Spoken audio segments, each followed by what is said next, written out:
Well, she's won the triple crown of acting. Oscar, Emmy, and Tony winner Viola Davis has moved us in films like Fences and The Help and schooled us on how to get away with murder. And now she's grabbing our attention with a new documentary about a growing epidemic, and we are so thrilled to have her in the house with us now. Welcome. Thank you. So in this documentary, it's called A Touch of Sugar, and you share that you have pre-diabetes. Yeah, I was When diagnosed did you find that out? a year and a half ago, because I went in to get my blood tested for my hormone levels, and my doctor did an A1C test, which I had never heard of before. Yeah. Which it basically shows your average glucose rates over the last 2-3 months. So you take it 4 times a year. And I was in pre-diabetic range. Now I have 2 sisters who have type 2 diabetes. I have a great aunt who died from diabetes after getting both her legs amputated. I have a paternal grandmother who died from diabetes. So it certainly was a part of my genetic code. I felt like I was on top of it. I felt like I exercise, I eat right. What else is there? Right. But what happened was I got busy. Yeah. And when you get busy, and you already know you're predisposed, you have to be hyper vigilant. Yeah. And you know, fruit to anyone else is nothing but fruit. 2 o'clock in the morning on a set to give yourself energy after 16 hours. Yeah. So it was certain things like that, you know, cocktail, you know, and all of the all that sugar. nice events in Los Angeles. Yeah. And that's why you're the perfect person to do this documentary, to voice it, A Touch of Sugar, right? Yeah. Yeah, and then that's the thing. People call it the sugar. They which do makes call it the sugar. It sounds harmless, but it's Well, it's does. not, obviously. It sounds harmless. That's, you know, you have 30 million adults who have type 2 diabetes. Yeah. 84 million who have pre-diabetes. Yeah. Of course, my people always say, yeah, she got the sugar, she got the sugar, she got the sugar. And you sort of normalize it. But you also understand that you succumb from it. Yeah. But what happens, I think, is that there's a silence around it because people feel like you can live with it. And I think back in the day, there was no education. Yeah. There was no information. But you're partnering with Merck so that people do get a little more proactive about how they handle it. So how can people be more proactive? You can go to atouchofsugarfilm.com. That's a website. Arm yourself with information.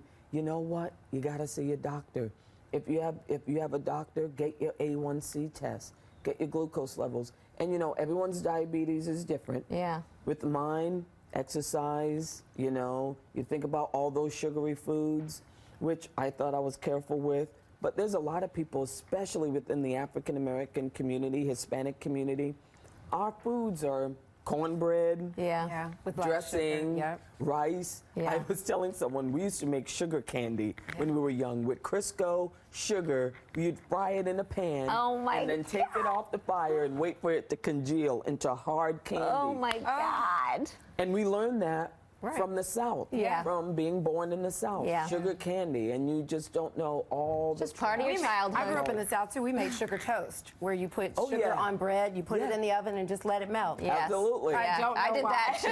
All right, well, let's talk about a project that a lot of your fans are excited to see that you're coming back to, Suicide Squad. Yes. Have you started working on that? Where are you all in the process? Well, I don't think we start until September. Okay. And I'm looking forward to it. I love playing Amanda Waller because she is unapologetically evil. Yes, she is. And I mean, but you play these characters really well, because let's talk about Annalise Keating, because How to Get Away with Murder. Is she evil, though? Annalise Keating has a beating heart in there. I think Annalise Keating is complicated. She's very complicated. And I heard that you had to go to jury duty recently. And I did. I mean, what did that room look like, feel like when Annalise Keating walked into it? You know what? I didn't have any sense of Annalise Keating. I had a sense of Viola Davis being completely exhaused. Right. And then I said, if they pick me for a jury, what am I going to say? Yeah. I play a criminal defense attorney on TV. And then I had an image of that not working at all. So did they dismiss you, or They what happened? dismissed me. After I fell asleep, I took the longest nap with my mouth open, had my right against the wall. Folks like, They're like, yeah, I we said, can't you have know her. what? If all these people are here, I got to be here too. So Yeah. I rated out. The Good. tuna fish was good. Little cranberries in it. I'm shocked nobody took a selfie with you asleep. Well, I took a few selfies. All right, well, be sure to follow Viola on social media for all of her upcoming projects, and you can learn more about the film A Touch of Sugar, film.com. All right, thank you Thank so you much so for having me much. here. Awesome.